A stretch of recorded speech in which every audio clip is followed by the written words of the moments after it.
Gawat, para tentara Israel hilang tiba-tiba dan misterius setelah kalah lawan pejuang Palestina. Malu dan pilih kabur?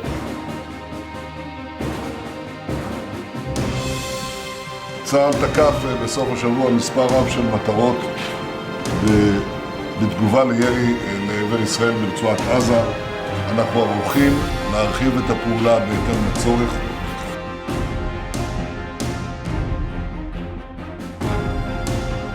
تصريحات نتنياهو هي تصريحات غبية ذات بعد استخباري، ونحن نؤكد أن الاعتقالات الواسعة التي يشنها الاحتلال في صفوف الكوادر وقيادات ونواب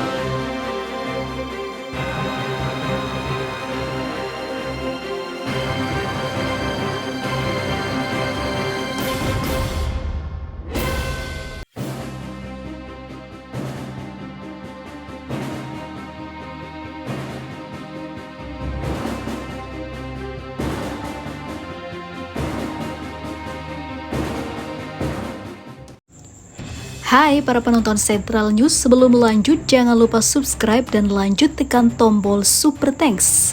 Tombol Super Thanks ada di atas tombol subscribe. Jika Anda ingin mensupport channel kami menyajikan berita yang paling Anda tunggu-tunggu. Terima kasih.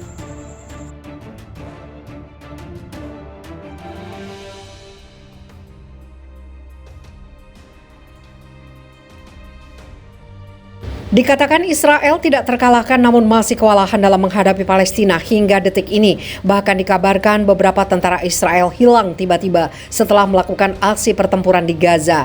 Dikabarkan mereka tidak mau lagi ikut perang, bahkan ada yang mengatakan jika mereka telah dihabisi pasukan rahasia Palestina yang punya kemampuan luar biasa.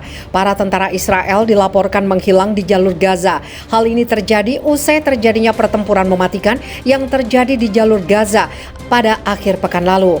Melansir A Boston Herald, pejabat pertahanan Israel mengatakan tentaranya hilang usai pertempuran mematikan di Gaza terjadi pada pekan lalu. Namun tidak jelas apakah tentara tersebut masih hidup atau sudah tewas.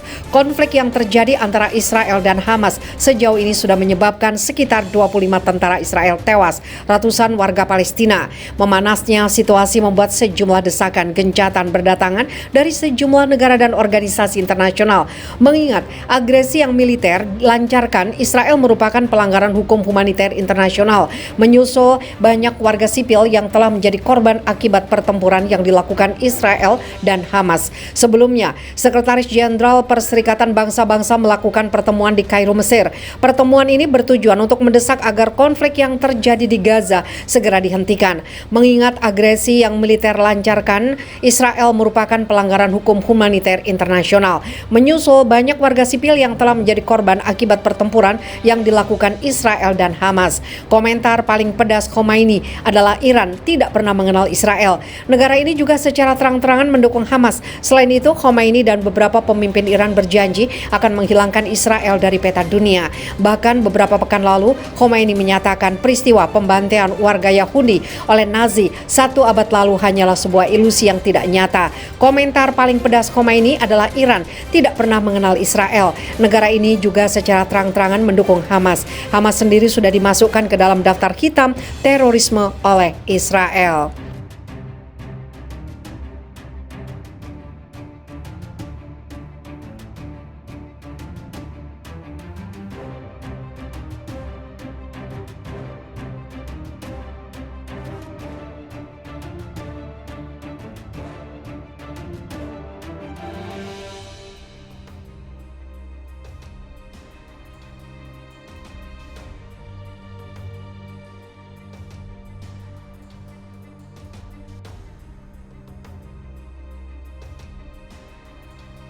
Kedatangan pasukan Lion Dance atau sarang singa bikin takut Israel sampai persiapkan hal ini. Padahal kelompok sarang singa cuma ada puluhan anggota tapi kekuatannya bukan main. Lion Dance bukan kelompok baru di Palestina, namun kemunculannya menggemparkan publik Israel karena memiliki kekuatan dan kehebatan yang terorganisir. Bahkan tidak pernah ada dalam pikiran tentara Israel untuk menghabisi puluhan anggotanya karena Lion Dance terkenal dengan keberanian dan ketangguhannya. Sementara itu, The Lion Dance adalah pusat dari gerakan yang dipimpin para pemuda ini. Namun perlawanan bersenjata yang berkembang di tepi barat menyebabkan lebih dari sekedar sakit kepala bagi Tel Aviv. Jika fenomena ini terus berkembang, hal itu dapat mengancam keberadaan PA. Selain menempatkan Israel di depan pilihan yang paling sulit sejak invasi kota-kota besar tepi barat Palestina pada tahun 2002. Dalam wawancara baru-baru ini dengan surat kabar Israel, Yediot Ahronot, Menteri Pertahanan Israel Benny Gantz mengklaim bahwa Lion Dance adalah kelompok yang terdiri dari 30 anggota. The Lion Dance bagaimanapun bukanlah kasus yang terisolasi, tetapi bagian dari fenomena yang lebih besar yang mencakup Brigade Nablus, Brigade Jenin, dan kelompok lain yang sebagian besar berlokasi di tepi barat utara. Kelompok tersebut bersama dengan unit militer bersenjata Palestina lainnya telah aktif dalam menanggapi pembunuhan warga Palestina, termasuk anak-anak, orang tua, dan pada 14 Oktober bahkan seorang dokter Palestina, Abdullah Abu Altin, yang meninggal karena luka-lukanya di Jenin. Menurut Kementerian Kesehatan Palestina, lebih dari 170 warga Palestina tewas di tepi barat dan Gaza. Sejak awal tahun, tanggapan Palestina itu termasuk pembunuhan 2 tentara Israel, satu di Suafat pada 8 Oktober dan yang lainnya di dekat Nablus pada 11 Oktober. Setelah serangan Suafat, Israel sepenuhnya menyegel kamp pengungsi Suafat sebagai bentuk hukuman kolektif, mirip dengan pengepungan baru-baru ini di Jenin dan kota-kota Palestina lainnya. Mengutip media Ibrani Israel, Harian Arab Palestina, Al-Quds melaporkan bahwa militer Israel akan memfokuskan operasinya dalam beberapa minggu mendatang untuk menargetkan Lions Den. Ribuan tentara pendudukan Israel kemungkinan akan dikerahkan di tepi barat untuk pertempuran yang akan datang.